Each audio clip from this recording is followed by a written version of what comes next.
Give me 1 Samuel chapter 15. I'm going to find this thing. 15 verse 1. It says, now go and attack Amalek and utterly destroy all that they have, and do not spare them, but kill both man and woman, infant and nursing child, oxen, sheep, camel and donkey. So Saul gathered the people together and numbered them in Telium 200,000 foot soldiers and 10,000 men of Judah. And Saul came to a city of Amalek and lay in wait in the valley. Then Saul said to the Kenites, get down from among the Amalekites. You showed kindness to the children of Israel. And give me the next verse. And Saul attacked the Amalekites from that place to that place. And verse 8 says, he also took Agag, king of the Amalekites, alive, and utterly destroyed all the people of the edge with the edge of the sword. But Saul and the people spared Agag and the best of the sheep, the oxen, the fatlings, the lambs, and all that was good, and were unwilling to utterly destroy them. But everything despised and worthless, that they utterly destroyed. Now, the word of the Lord came to Samuel, saying, I greatly regret that I've set up Saul as king, for he has turned back from following me and has not performed my commandments. And it grieved Samuel, and he cried out to the Lord all night. So when Samuel rose early in the morning to meet Saul, it was told Samuel, saying, Saul went up to Carmel, and indeed he set up a monument for himself, and he has gone on around, passed by, and gone down to Gilgal. Then Samuel went to Saul and said to him, Blessed are you, the Lord, I performed the commandment of the Lord. But Samuel said, what then is the bleating of the sheep in my ears and the lowing of oxen which I hear? There are certain things that God in your season, in time, will ask you to kill and to destroy. God's going to ask you to put a knife to certain things in certain seasons. And hear me when I say this to you. The first time you meet up with your enemy, he's on his weakest. Anytime you allow that enemy to grow, anytime you don't do what God told you to do, you end up strengthening the resolve of the enemy, not you. The first time God speaks to you, it's to kill the thing. It's to destroy the thing. Some of you don't understand that pornography, if you don't kill it now, it's going to kill you. Some of you people don't understand that when God has got you in time, He's dealing with your attitude. If you don't kill that attitude, it's going to kill you. Some of you, God's got you dealing with unbelief. If you don't kill that unbelief today, it's going to kill you in your future. Some of you, God is speaking to you about writing down and speaking to me in time. Why? Because God is even killing the fact that you're wasting time. It's an attitude. There are many things that God is dealing with every single one of us on a personal level. Why? Because God's preparing you for the next season. But you cannot go into your new season with the things that should have died in the last season. God gives you things. Somebody came this week and said, look, I want to sow some seed into the For Change. And it's such a beautiful time for us, and it's great. But I know that as you obey God in time, God's going to make your season glorious. Is somebody hearing me? Because you've had problems with churches before. But God brought you in here. And for years you've been watching how things are happening in the church. I don't even know that you're a member of the church. You're telling the world. Put the ring on it. Write your name on the paper. Let us at least have a commitment. Because it's the next level. One of the women came this week. She says, I haven't been to a Connect group in 4 years. On Wednesday night, I made up my mind. I've just got to go to the Connect group. And then she says this to me yesterday in prayers. She says, I didn't realize how much I was missing out. Because sometimes you're asking God to bless you on a faithful level. But God's blessing has moved to the next level of commitment. And you must learn how to kill your independence. Stop. I tell you why most ladies are actually struggling. Single ladies. You on a level of faithfulness, and we've been watching your faithfulness. Your faithfulness has produced something inside of you that makes you really attractive. But your strength on this level of being faithful is now becoming a problem for the next level. Why? Because the man looking at you says this woman is too independent. Oh, they're giving me no amens out of that, and I'm okay. And I'm okay. I'm going to tell you the truth. Because if you can carry the groceries by yourself, if you can, you say to this woman, she says, look, you come to her, you say, look, I'll protect you. She says, no way, I got my own gun, thank you very much.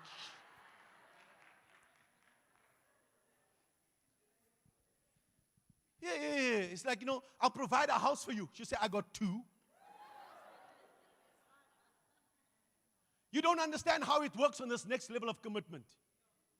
You must show me some sort of weakness, and even sometimes just fake it. Oh, you're not hearing me this morning. I'm going to preach to you this morning. I'm going to help you preach and help you understand something. Because you need to begin to understand that the day you begin to say, oh, amazing. You can carry that groceries, my husband. I say, you ain't seen nothing yet, baby. I can pick it on the stove over here, and I can move this thing over here, and I can make this thing happen. Why? We were made that way.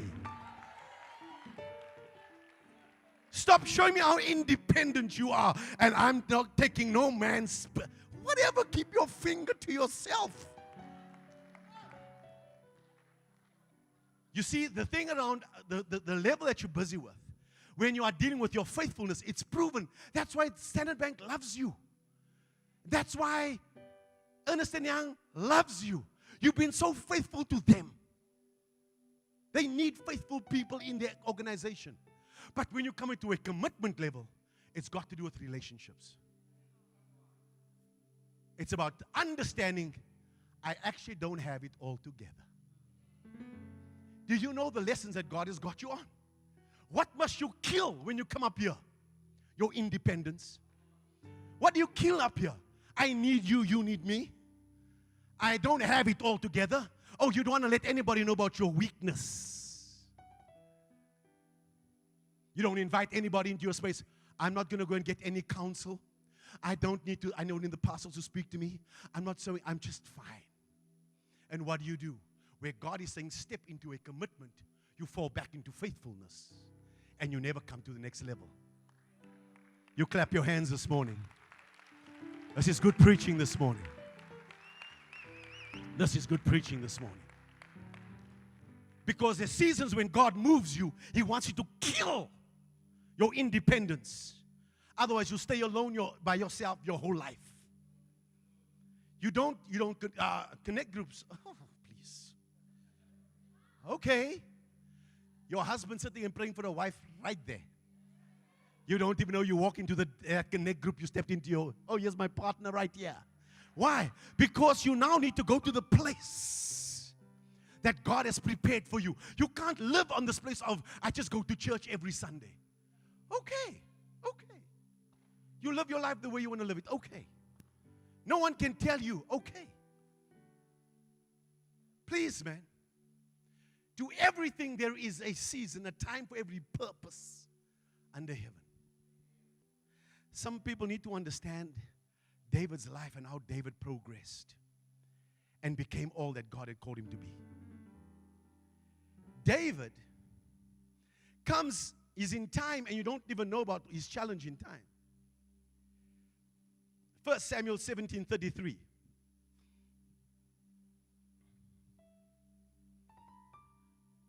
David's about to kill Goliath. God's found a new king, but he's been training this boy in time, and you don't know it.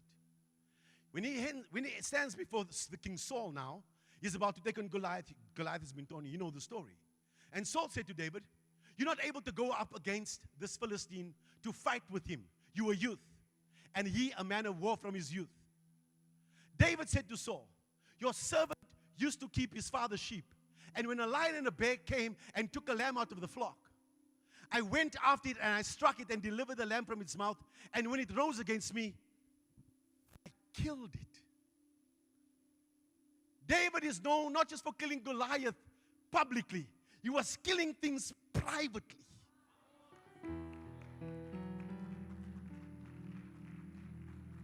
No, you can amen in the church, but when you go home, that attitude is killing you. It's killing marriage. It's destroying your children. It's destroying your future. You refuse to study. You refuse to write. You refuse to do, no, not you, the one behind you. But God is dealing with you. And until we begin to understand that as a people, you think that God's not there in your mess. When you speak with that attitude and you just, my husband wants water. There. It's like God sees that. How I prepare my sermon. Is it okay if I'm going to preach to 10,000 people? And now I must prepare differently. Or can God give me 300 people? And still produce the same alignment with God. The fervor that I have to preach. Knowing that everyone that comes under my care is precious to God. It's how I treat His sheep. How I stand and fight for those that the world doesn't care about. And that nobody sees. But God sees me. In time. I've got to kill that thing. And I tell you what this generation loves. Facebook, social media, selfie, season, car, got it together in my life. Why are you not telling people about the time that God is dealing with that attitude that's stinking to high heaven?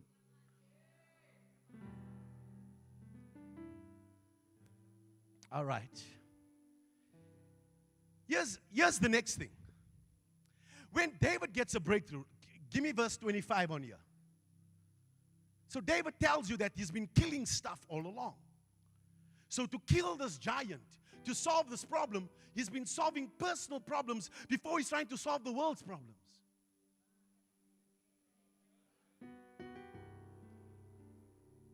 So the men of Israel asked, have you seen this man who's come up? Surely he's come up to defy Israel, and it shall be that the man who kills him, the king will enrich with great riches, will give him his daughter and give his father's house exemption from taxes in Israel.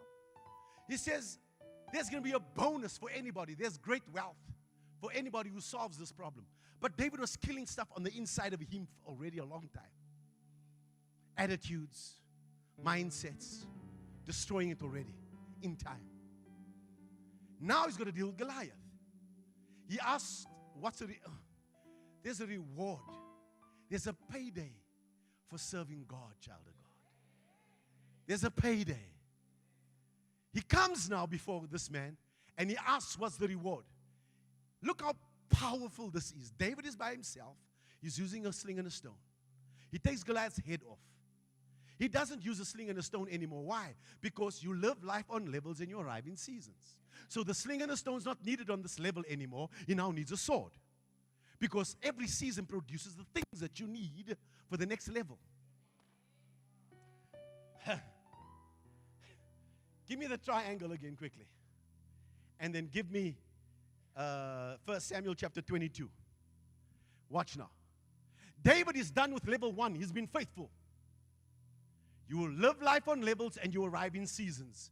The stage that is created is Goliath.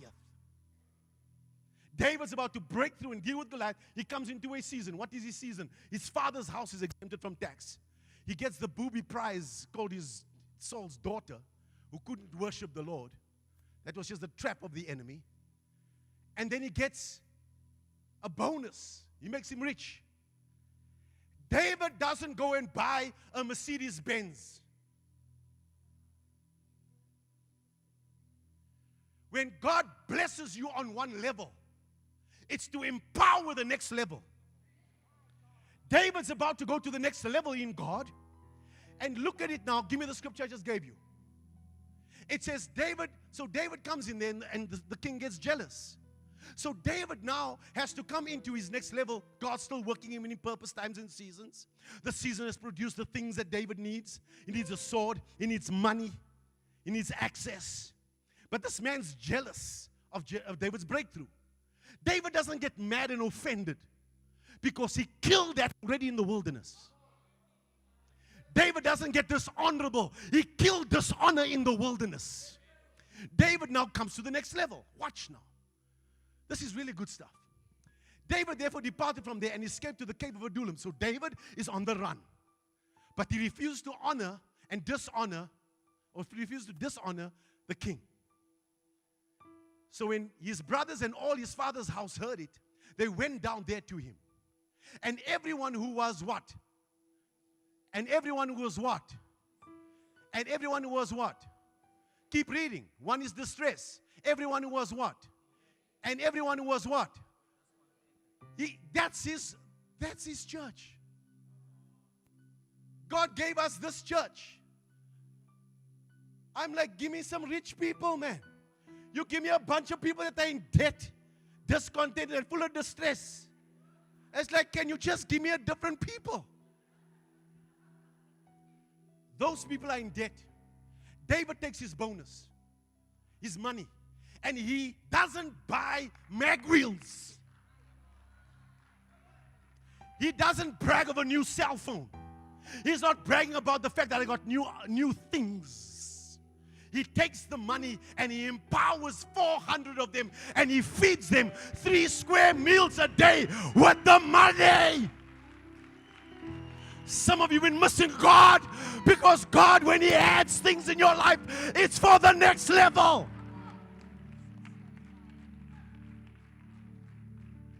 He fed them. He trained them. He empowered them. The fact that they had a sword, they became ambidextrous, they say they were. These mighty men became David's army because David's heart was to empower the next level. Stop using your money for rubbish. When God blesses you, it's on purpose. When God brings you into a season, it's for a purpose. So I'm newly born again. 1997, I give my heart to the Lord. 1998, we walk into my new house. We've been struggling all our lives. We walk into a house that is phenomenal. People are in a hurry to get out of South Africa, and they give this house cheap. We purchased the house for 290,000 rand then. You come there, 4 bedrooms, pool, backwaters, largest property in our area. God blesses us. I am thanking the Lord for the testimony. I go to Bible school. When I get out of Bible school, the first thing that happened is I had to start the Connect group. It was forced upon me. I was at another Connect group. I just don't mess with my house. This is my house. This is my testimony. Don't come in there. Don't disturb. That Connect group closed down, and they said that the best person to go to is Max and his house. Every week. Every week. God says, I gave you the house for the next level.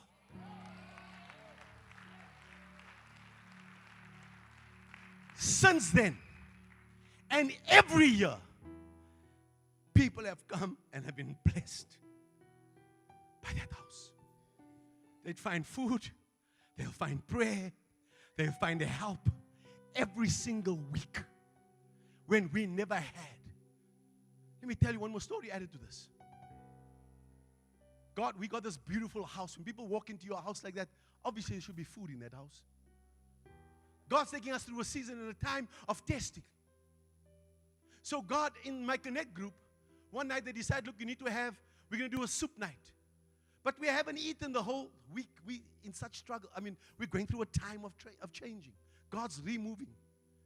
Now, I've been faithful to God. Think about it. The people that come to the place, everybody's brought their soups. I'm thinking, food for the week. That night, the people leave. It was so good. They took leftovers and took everything.